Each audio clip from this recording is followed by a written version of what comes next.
Hello everybody and welcome to another Tech Minute video. My name is Tom from 6 Foot Networks.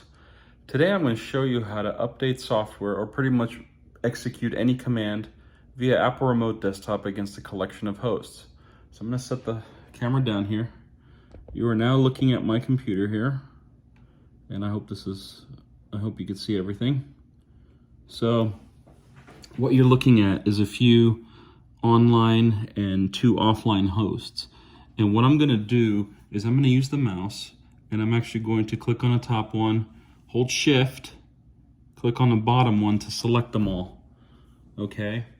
And then up here under manage, you have a couple of options. One of them is to, let's say, send UNIX command, which is what we're actually going to do. This is where you can pretty much issue any command you want. Now the key thing here is make sure that your hosts show up in this little list here. Now, I purposefully have 2 that are offline because I want you to see what happens when you have machines that are offline when you do something against them. So there are pre-built templates in Apple Remote Desktop, for network setup, system setup, miscellaneous, and actually under miscellaneous is what we're going to do. Now, I'm pretty sure there are no software updates, so we'll watch a glorified fail, but install all software updates is one of the menu items. And you can list all software updates if you just want to see how out of date a host is. You can list it. But what we're going to do is we're actually going to do the install command here. You can see here, this is what the terminal command would look like if you typed it into terminal of each machine. Now, it tells you right here you want to run this command as the current console user on the target computer, or you can specify a user.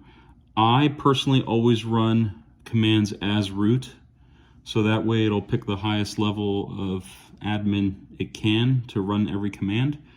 And you can choose to display all output from the command or just leave this unchecked if you don't want to get any progress and you just want to see it completed. And then make sure again that your hosts are here. It tells you here how many hosts. Now down here you can schedule the task or you can just hit save if you want to save this task over here into the bar, where you can reference it regularly. So if it's a task that you run all the time, you can do that. For example, empty trash is one of them. Those are the ones that I usually run against entire systems because people delete stuff, but then they forget to empty the trash.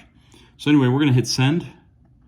And here's this pop-up, and this is the reason why we have some offlines. It actually tells you what the host is and it's currently offline or it's not active. So if the computer is online, but the system for some reason can't talk to a remote desktop, it'll show you as offline. You will be able to continue just by hitting continue. And then you can see here that it's actually running. Now, it takes a minute to send the command. When the command is sent, you actually see this window pop up. And you can see here that it's running, and you can sort by status so you can see, if it's still running against systems. But you essentially get the entire command history, so no updates available. It ran a software update tool, and there you have it. It actually gives you a summary right here. Green check marks is always good. Red exclamation marks, you need to address that. So why did that system fail? Well, its client software wasn't active, but the computer's online. You can see that. I just stopped the remote desktop services.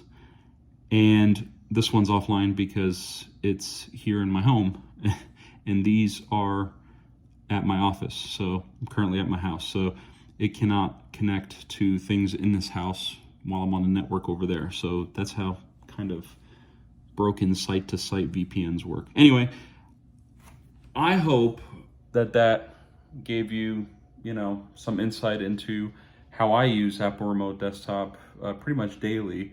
And there are other commands. There are thousands of different things you can do with this send UNIX command function of Apple Remote Desktop.